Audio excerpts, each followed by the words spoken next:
Hey guys, Justin Bryant here from selfmadesuccess.com.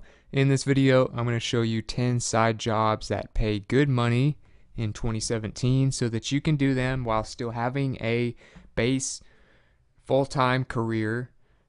You can do these things on the side, many of which are online or things that you just do locally. So they pay very well. You can make 20, 30, 40 or more dollars per hour on most of these, if not more. So the first one is you can sell t-shirts online. This has become a very popular thing because making t-shirts and selling them is not near as hard as it used to be. It's not as expensive and it's not as time consuming. So what you can do is you come up with a t-shirt design, of course, that's original. That's not done, that's not copyrighted or trademarked already. So don't try to do any kind of logos or try to steal a slogan from a company or anything like that. Do your research before you make a shirt. But if you're going to do this, you want to use a site like Teespring. So you could go to teespring.com. You would go to start designing. You have a button here, button here. You click start designing and then it takes you to the page where you start creating a shirt.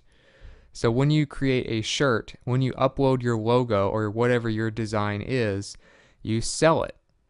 And then you also have the option to buy it if you want to see an example of what it looks like before you start selling it. So you create these t-shirts and you can make very good money from them because they're original, because you're selling something that no one else has. It's a type of art.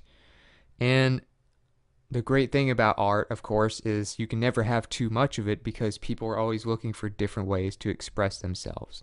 But with Teespring, you don't have to order a mass production of t-shirts and then buy them and then sell them and ship them like you usually would in the past.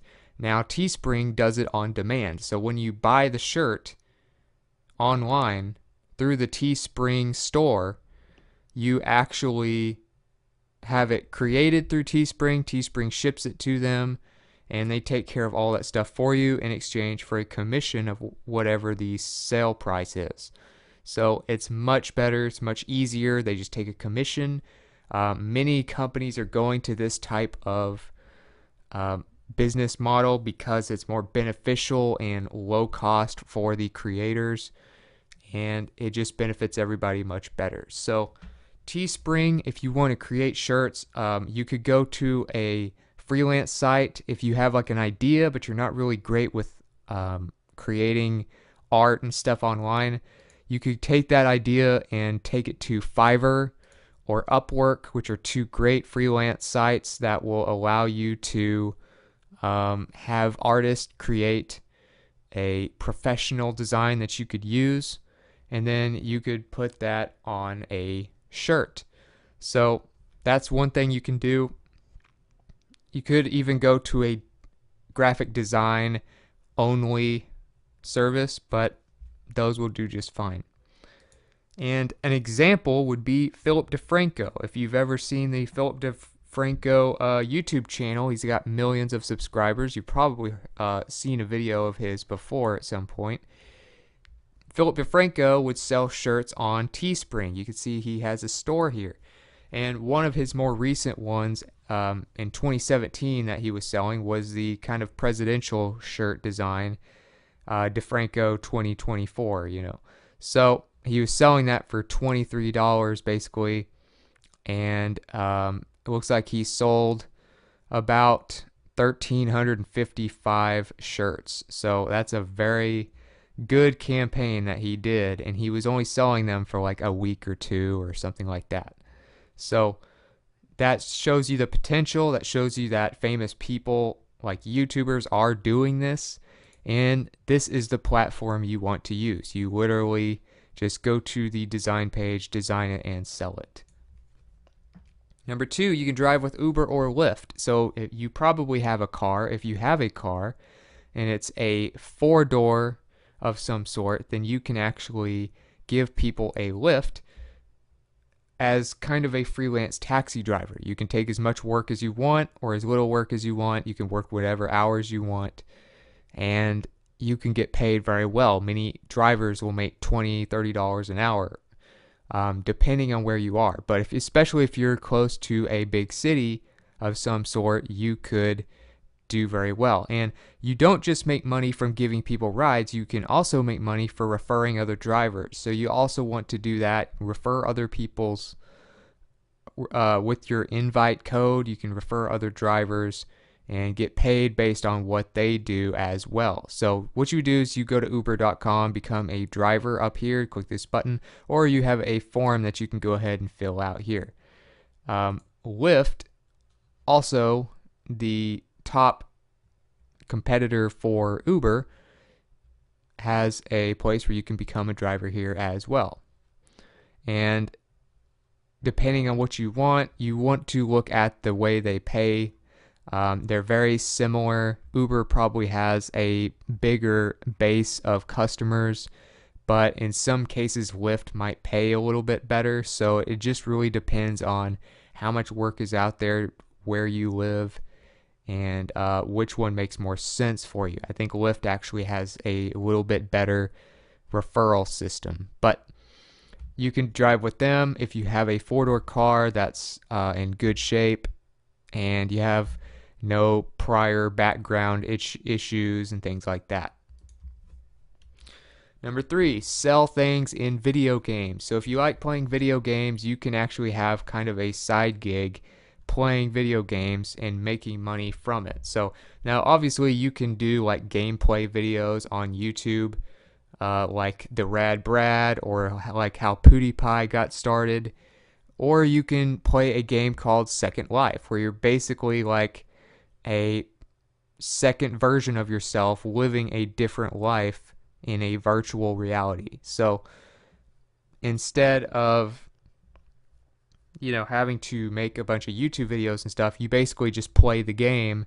And just like in any other video game, when you make money, the difference with this one is you can exchange that money for actual dollars, real money in the real world. So if you make good money in the game, you make some money in real life. And someone has actually made $1 million+ doing this. And her name is Anshi Chung.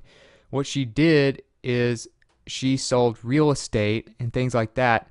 You can read about it here. I'll have a link to an article for you here. It's on fortune.com, Fortune magazine.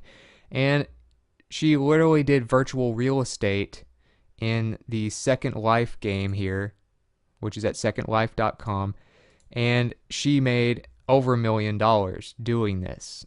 And she has become pretty famous because of this, and was the first ever virtual millionaire on that game, and maybe even on any of these types of games, because there are other games like this. But that just shows you there's quite a bit of potential. A lot of people play these games. They have over 1 million people play these games now on just Second Life alone. Plus they have other ones that are more futuristic type games and stuff. But you can literally make money by starting a business within a game. So it's a lot less risk than starting a business in real life. Number 4 is Amazon Flex. So if you don't mind, say, delivering packages while you're out driving, kind of like Uber, except, it's just Amazon, and you can make $18 to $25 an hour, work your own schedule, much like Uber or Lyft. But what you're doing, instead of driving people and having people in your car, you're actually just delivering packages locally. And it's pretty straightforward. It's pretty easy. And you're working for one of the biggest, most reliable companies out there. Amazon is definitely not going anywhere. Of course, Uber and Lyft have had some of their problems. They've been under fire about different things, especially Uber. But Amazon's been around a while. They keep growing. They're a gigantic company.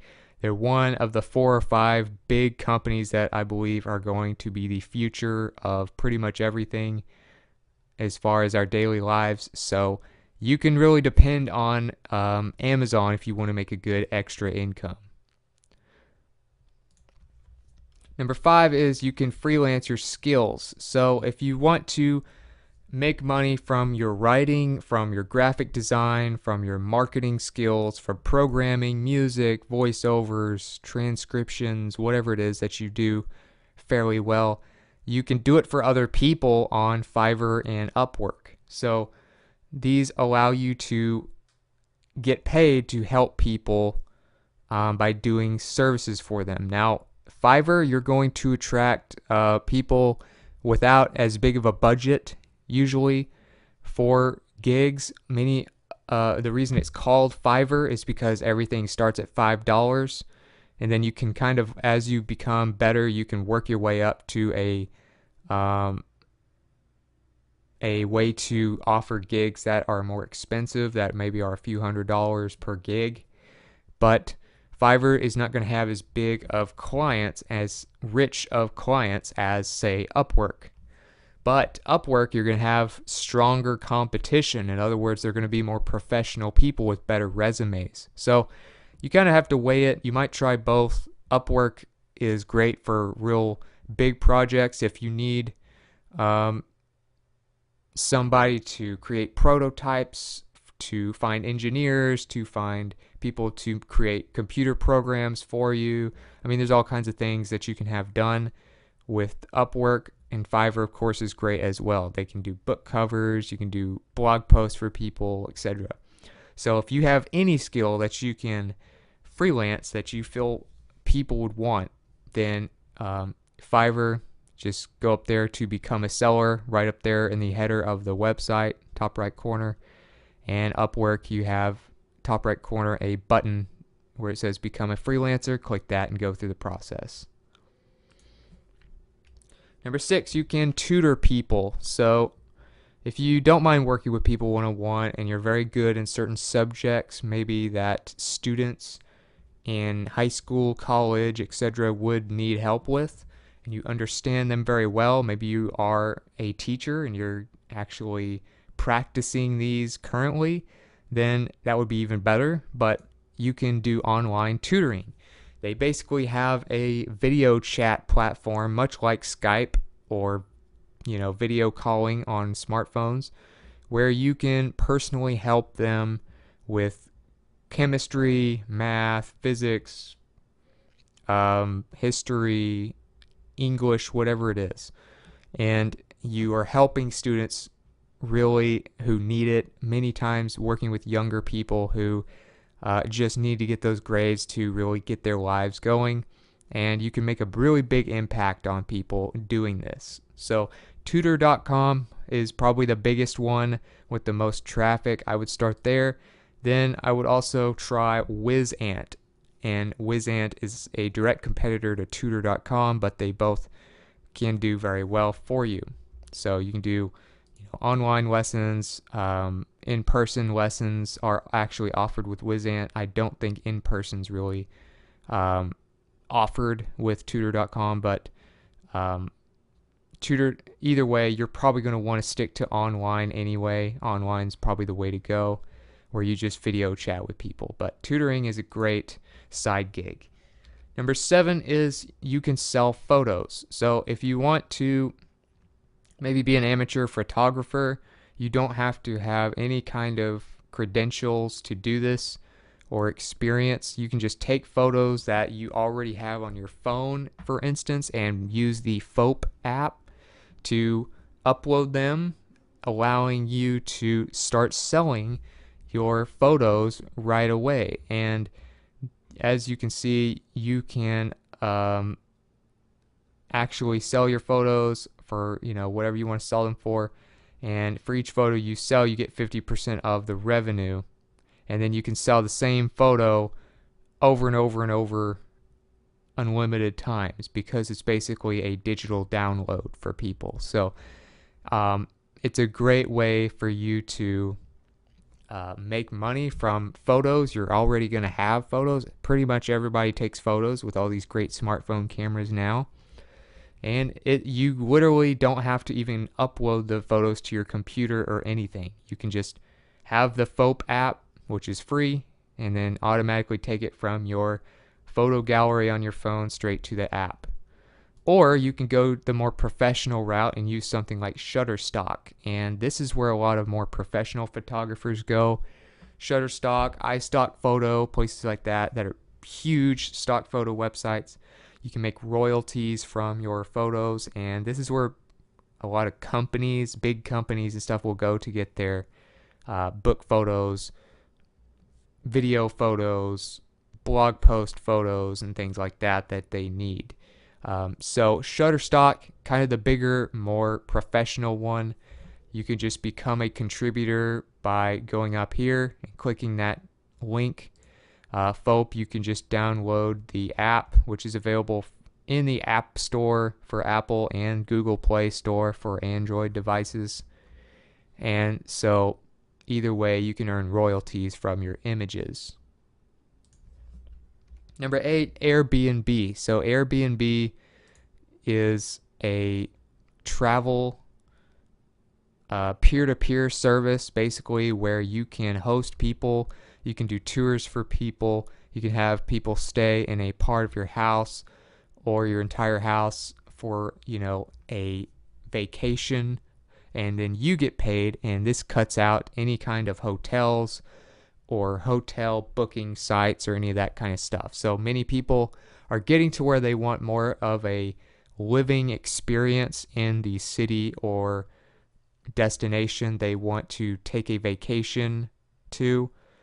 And by having Airbnb, people can stay in homes of people who actually live in that city. So it gives you more of a taste of what it's really like to be there, what it's like to live there, what the culture's like, and things like that, instead of where, a hotel room is pretty much the same wherever you go.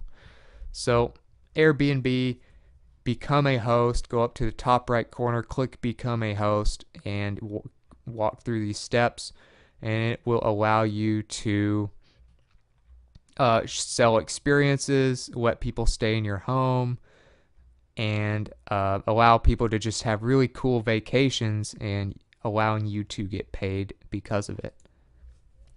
Number 9, you can sell digital products. So by digital products, I usually mean information products. So you can also sell software. You can also sell software services like a Buffer or Hootsuite or GetResponse or something like that, where you sell like a marketing software, but it's as a service where they pay monthly. But those can be pretty complicated. I mean, you could even sell apps. Those are technically digital products, but it would be easier for you to start out doing information products. So, for instance, you could sell a course where you basically take videos of yourself or your screen teaching somebody how to do something, whether it's coding a piece of software, whether it's building a website, whether it's how to market a business, etc. And you can upload these courses to a site like udemy.com, or you can also try Teachable or Skillshare and sell these courses and make as much as a few $100s each time somebody takes the course. Or you could do books.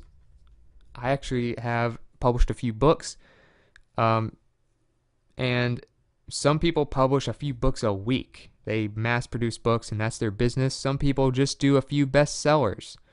But Kindle direct publishing at kdp.amazon.com, and I'll have links to all these pages for you so you don't need to memorize them, but is where you sell books on Amazon. And Amazon, of course, is, I believe, the best place to sell books, especially if you just want the most amount of traffic to them without having to do too much marketing yourself. So you get 70% royalties. You're in the major companies like the US, UK, Canada, Germany, India, France, Italy, Spain, etc. You can do nonfiction, fiction, kids books, biographies, whatever it is you want to do. And if the book is doing well, this is kind of a side note, but you also want to use CreateSpace and make a physical version of the book if it's popular. See down here, you have CreateSpace, and you just go to that link there, and it will allow you to, kind of like how Teespring works, you have the book published on demand when people buy it. So you don't have to have them mass produced, you don't have to ship them from your own garage. It's basically all taken care of by CreateSpace for a fee for each sale, and they can get a physical copy of the book instead of just the ebook. So by doing this, you save a lot of money, you save a lot of time, you save a lot of headaches. But as far as digital products, I recommend going with an information product like a book or a course first. And also you can do Turo. Turo is a service where if you have a vehicle, you can actually just list it and have people use it, like a peer-to-peer service. So this is basically the Airbnb of cars.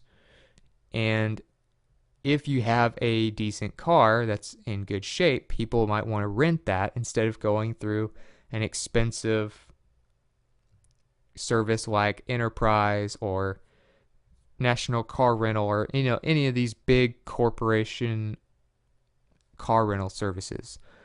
Instead, they could rent the cars from their peers, and they do handle insurance. Insurance partner, as you can see there, is Liberty Mutual Insurance. So if somebody does something to your car, they can insure it. But you basically do it per day. You do like a fee per day of what you're willing to accept for your car.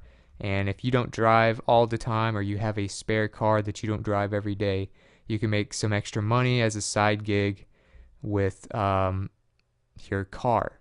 So Turo.com is the place to do that. You would just go to this button up here in the middle of the page that says list your car. So if you got something from this video, if you feel like you learned something that's helpful, please like and subscribe so I can create more videos like this for you. Also, as far as adding to the topic or letting me know what you thought about the video, let me know in the comments. I'd love to get your feedback, and I'd also love to add to this topic if you want to share your experiences with some of these services. And all of the links that I mentioned, all of these show notes, related content to this video for you to get the most out of this information will all be on one page for you at selfmadesuccess.com. So you can go there for that, or I will have the link available to you in the video description. So other than that, I hope you enjoyed the video, and I hope you have a great day.